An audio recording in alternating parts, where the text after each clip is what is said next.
Moving on to the next question. Question number 15. Consider the following liquid assets. First, demand deposits with banks. Second, term deposits with bank. 3, saving deposits with bank. 4th, currency.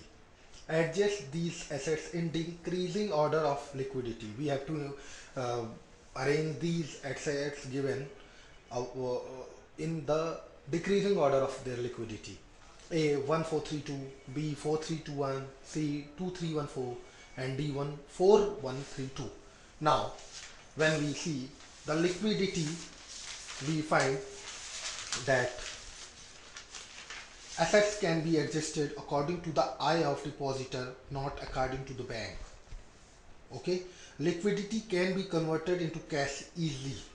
So, see, going through this statement, we find first we have to arrange the decreasing order of liquidity. So first will come currency, then demand deposits with banks, then saving deposits with bank, and last term deposits with bank. So the correct answer to this question is D 4132.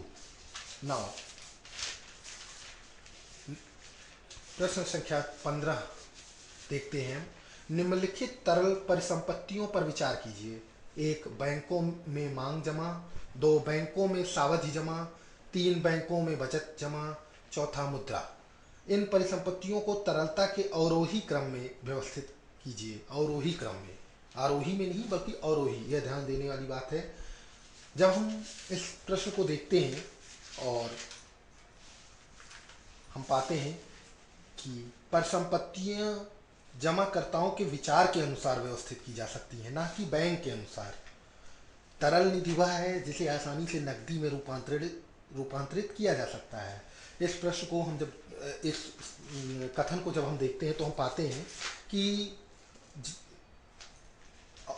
अवरोही क्रम में व्यवस्थित करने पे सबसे पहले मुद्रा आएगी,